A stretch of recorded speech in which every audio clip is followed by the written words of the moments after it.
जय Hind and hello guys, स्वागत है आपका आपके अपने YouTube चैनल ज्ञानदेव होस्ट में। और इस वीडियो में मैं आपको बताने वाला हूं इलाहाबाद हाई कोर्ट भर्ती 2022 सिलेबस के बारे में, जो कि आपकी भर्ती निकाली है group C, group D, stenographer and driver grade 4 के पद पर। तो इस वीडियो के अंदर आपको इस भर्ती के एग्जाम पैटर्न एंड सिलेबस की जानकारी अच्छे से दी जाएगी। और मैं आपको बता दूं कि ये जानकारी आप एग्जाम पैटर्न एंड सिलेबस के बारे में जानेंगे, ये जानकारी पूरी तरीके से ऑफिशियल है, यानी कि आप इस जानकारी के माध्यम से अपने एग्जाम की प्रिपरेशन बिना किसी हिचकिचाहट के कर सकते हैं। तो चलिए शुरू करते हैं। दोस्तों, मैं आपको बता दूं कि अगर आपने अभी तक इसके एलिजिबिलिटी के बारे में नहीं जाना तो आप थोड़ा शॉर्ट में इसके एलिजिबिलिटी के बारे में भी जान लीजिए, ताकि आपको कोई और वीडियो को देखने की आवश्यकता न पड़े एंड इसी वीडियो में आपको संपूर्ण जानकारी मिल जाए। तो पहले बात कर लेते हैं इसके एलिजिबिलिटी के बारे में, फिर मैं आपको इसके selection process, exam pattern and syllabus के बारे में जानकारी दूंगा पोस्ट वाइज। तो यहाँ पर दोस्तों, ये जो आपकी भर्ती है वो टोटल 3,932 पद पर निकाली है।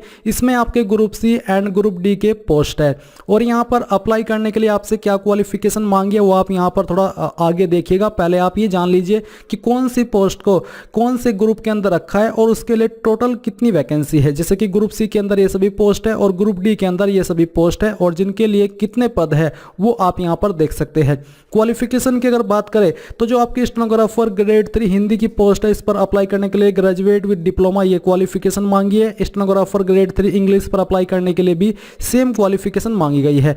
जूनियर असिस्टेंट पेड अप्रेंटिस पर अप्लाई करने के लिए 12वीं पास की योग्यता एंड जो अन्य एलिजिबिलिटी है वो भी आप यहां पर चेक कर सकते हैं। ड्राइवर ग्रेड 4 पर अप्लाई करने के लिए आपसे ये वाली क्वालिफिकेशन मांगी है। एंड जो आपकी ग्रुप डी की पोस्ट है, इन पर अप्लाई करने के लिए आप देख सकते हैं कि कौन सी पोस्ट पर क्या क्वालिफिकेशन मांगी गई है। यहाँ पर 6th से लेकर के 10th तक आप ग्रुप डी की पोस्ट पर अप्लाई कर सकते हैं। एप्लीकेशन फीस कौन सी कैटेगरी के लिए कितनी है वो आप देख सकते हैं। एज लिमिट आपकी सभी पोस्ट पर 18 से 40 साल रहने वाली है। किस पोस्ट पर आपको क्या सैलरी दी जाएगी वो भी आप यहां पर चेक कर सकते हैं। तो आपने यहां पर इसके बारे में पूरी जानकारी जान ली है। एंड अगर इस जानकारी को जानने के बाद में आपका इंटरेस्ट है इसमें अप्लाई करने का, अगर आपने अभी तक नहीं किया तो मैंने ऑलरेडी फॉर्म फिलअप की वीडियो बना दी है, जिसका लिंक चैनल के ऊपर मिल जाएगा, यानी कि वीडियो मिल जाएगी। एंड साथ ही इस वीडियो के डिस्क्रिप्शन में भी आपको अप्लाई ऑनलाइन की वीडियो का लिंक मिल जाएगा। अब हम बात करेंगे आपकी post wise selection process, exam pattern and syllabus के बारे में। तो यहाँ पर सबसे पहले जो आपकी कैटेगरी सी यानी कि ग्रुप सी क्लरिकल कार्डरे की पोस्ट है,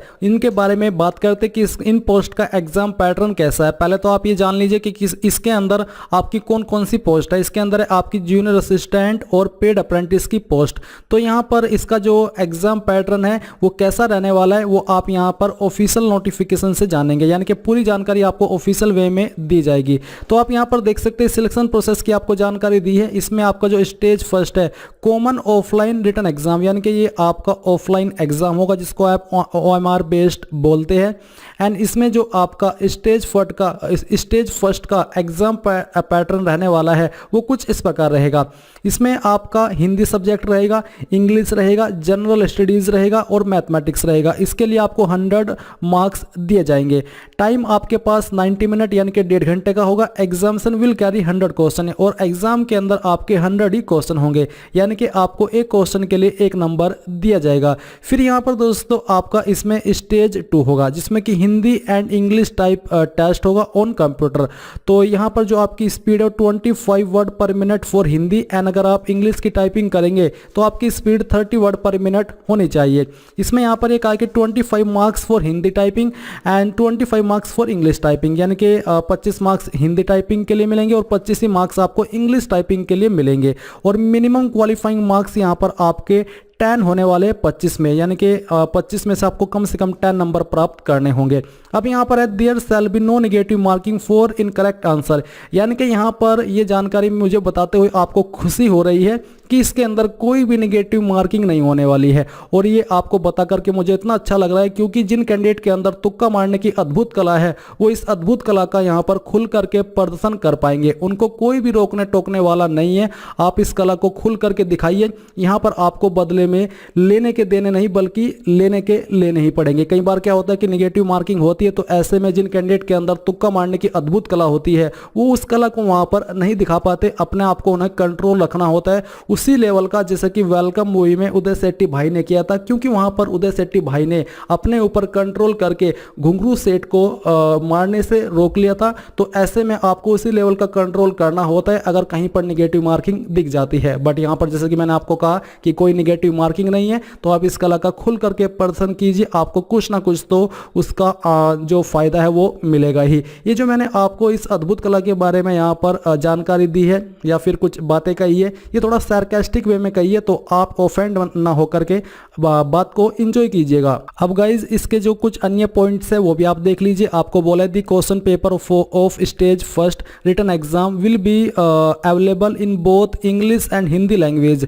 यानी कि दोनों लैंग्वेज के अंदर आपका पेपर आएगा, जिस लैंग्वेज में आप सोल्व करना चाहे कर सकते हैं। Question shall be on the areas related to and the level mention in essential qualification, यानी कि जो आपकी पोस्ट है उस पोस्ट पर अप्लाई करने के लिए जो क्वालिफिकेशन मांगी है, जैसे कि 12वीं ग्रेजुएट, तो उसी लेवल के क्वेश्चन आपके एग्जाम के अंदर आपको देखने को मिलेंगे, यानी कि क्वेश्चन का डिफिकल्टी लेवल कुछ इसी प्रकार का रहने वाला है। एंड गाइस यहाँ पर आपको ये बोला है कि 5 candidates in order of merit of written examination shall be shortlisted category sub category wise against each notified vacancy for appearing in stage 2 examination, यानी कि अगर आपका 5 पद है, यानी कि आपके 100 पद है, तो 100 पद के लिए 500 कैंडिडेट शॉर्टलिस्ट किए जाएंगे आपके स्टेज 2 के एग्जाम के लिए, या फिर कह लीजिए कि स्टेज 2 के प्रोसेस के लिए। तो ये आपको यहाँ पर इलाहाबाद हाई कोर्ट ने बताया है। Stage 2 type test on computer, इसके अंदर क्या रहेगा वो आपको बताया कि the candidate will be provided a passage of approximately 250 word in Hindi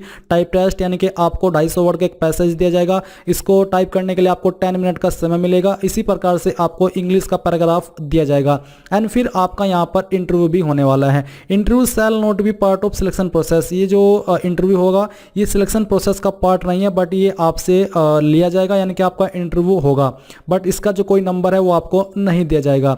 आपको बोले combined merit list for the post of category C clerical cadre will be prepared on the basis of marks obtained by the candidate in offline stage first written exam and stage 2 English and Hindi type test, यानी कि जो आपका final selection किया जाएगा वो आपका stage first और stage 2 के अंदर आपने क्या नंबर प्राप्त किए उसके आधार पर किया जाएगा। तो ये आपने यहाँ पर इसके बारे में जानकारी जान ली है। एंड जो इसके कुछ मेन पॉइंट है स्टेज फर्स्ट के वो आप देख सकते हैं। Each correct answer shall carry 1 mark, there is no negative marking for incorrect answer, no marks will be given for question. अगर आप किसी क्वेश्चन को अनआंसर्ड या अनअटेम्प्टेड छोड़ देते हैं तो उसके लिए आपको कोई नंबर नहीं दिया जाएगा। सभी क्वेश्चन आपके बहुविकल्पीय होंगे, जहां पर आपको एक क्वेश्चन के लिए 4 विकल्प दिए जाते हैं।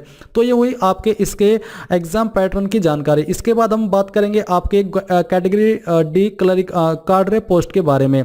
तो इसमें आपकी कौन कौन सी पोस्ट है वो भी आप यहाँ पर देख लीजिए। इसके अंदर है आपकी post tubewell operator cum electrician category D, basically ये जो ग्रुप डी की पोस्ट है वो सभी पोस्ट इसके अंदर है। इसका जो आपका सिलेक्शन प्रोसेस का पैटर्न रहेगा वो क्या रहेगा तो भी आप यहाँ पर ऑफिशियली देख लीजिए। इसमें आपका स्टेज फर्स्ट होगा और स्टेज 2 होगा।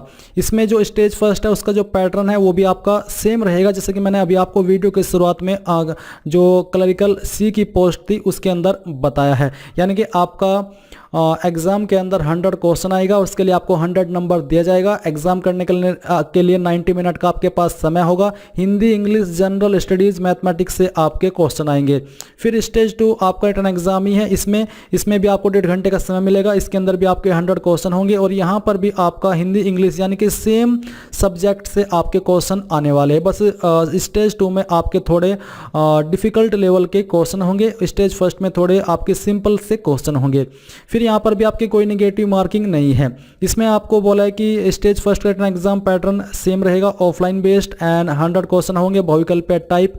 स्टेज 2 में आपको ये कहा है कि stage first written exam 5 candidate, इसमें भी सेम ही है कि अगर 100 कैंडिडेट 100 वैकेंसी आपके लिए रखी है तो 100 में से 500 कैंडिडेट स्टेज 2 के लिए आपके शॉर्टलिस्ट किए जाएंगे। तो ये आपने जाना। फिर यहाँ पर interview shall not be the part of selection process, इसमें भी आपको सेम बोला है कि इंटरव्यू सिलेक्शन का पार्ट नहीं होगा। अब गाइज यहाँ पर हम बात करेंगे स्टेनोग्राफर ग्रेड 3 के एग्जाम पैटर्न और सिलेक्शन प्रोसेस के बारे में। तो यहाँ पर दोस्तों मैं आपको इसकी भी जानकारी ऑफिशियल नोटिफिकेशन से देता हूँ। तो आप यहाँ पर देख लीजिए कि इसमें भी जो आपका स्टेज फर्स्ट है वो आपका सेम ही रहेगा, यानी कि आपके 100 क्वेश्चन होंगे, 1.5 घंटे का समय मिलेगा, 100 मार्क्स मिलेंगे।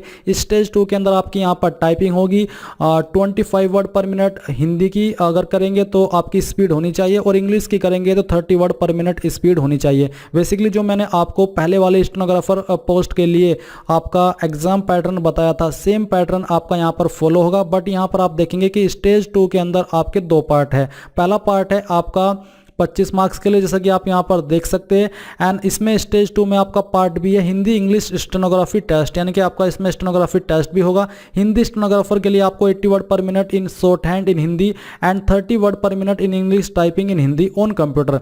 और इंग्लिश के लिए 100 word per minute in short hand in English and 40 word per minute in typing in English on computer. इसके लिए आपको 50 मार्क्स दिए जाएंगे। यहाँ पर भी आपकी कोई निगेटिव मार्किंग नहीं होने वाली है। और इसमें भी सेम ही है कि आपको एक पोस्ट के लिए 5 कैंडिडेट आगे स्टेज 2 के लिए ट्रांसफ़र किए जाएंगे या फिर कह लीजिए कि शॉर्टलिस्ट किए जाएंगे। इसमें जो स्टेज फर्स्ट है उसका जो पैटर्न है वो सेम ही रहेगा। स्टेज 2 का जो पार्ट है इसमें भी आपको 250 वर्ड का एक पैराग्राफ मिलेगा जो कि आपको टाइप करना है। इसके लिए आपको 10 मिनट का समय मिलेगा अगर आप हिंदी की करते हैं। अगर आप इंग्लिश की करेंगे तो आपको 300 वर्ड का एक पैराग्राफ मिलेगा, एक पैसेज मिलेगा जो जिसको टाइप करने के लिए आपको कंप्यूटर पर 10 मिनट का समय दिया जाएगा। स्टेज 2 जो पार्ट भी है स्टेनोग्राफी टेस्ट, इसमें आपको बोला है कि candidate for Hindi stenography test the candidate will given a text. इनको यहाँ पर 400 वर्ड का टेक्स्ट दिया जाएगा with a speed of 80 word per minute in shorthand dictated in 5 minute. And अगर आप इंग्लिश की करेंगे तो आपको 500 वर्ड का एक पैसेज दिया जाएगा। इसमें यहाँ पर आपकी स्पीड 100 वर्ड पर मिनट होनी चाहिए। यहाँ पर भी आपको 5 मिनट डिक्टेशन दिया जाएगा एंड 30 मिनट का आपको समय मिलेगा। The candidate would have to transcribe the dictated matter on computer within 30 minute, यानी कि आपको 30 मिनट का समय दिया जाएगा। इसके बाद यहाँ पर सेम प्रोसेस है, इसमें भी आपका सिलेक्शन फर्स्ट और सेकेंड स्टेज के द्वारा ही किया जाएगा। इंटरव्यू आपका सिलेक्शन का प्रोसेस नहीं है। इसके बाद अगली पोस्ट पर आते हैं जो कि है आपकी ड्राइवर की कैटेगरी सी ग्रेड 4 के अंदर। इसका जो पैटर्न है वो भी आपका सेम ही रहेगा। अगर आप यहाँ पर ऑफिशियल नोटिफिकेशन में आएंगे तो आप जानेंगे कि इसका पैटर्न भी सेम फॉलो किया है। इसके अंदर जो स्टेज 2 है इसमें आपका ड्राइविंग टेक्निकल ड्राइविंग टेस्ट होगा। The candidate will have to clear the technical driving test to the satisfaction of the selecting appointing authority, यानी कि आपको ये सिर्फ ड्राइविंग टेस्ट क्वालिफाई करना होगा। इसके लिए आपको नंबर नहीं दिए जाएंगे। तो ये आपने सभी पोस्ट का selection process and exam pattern जान लिया है। अब जो आपका स्टेज फर्स्ट का एग्जाम पैटर्न है वो सभी के लिए सेम है।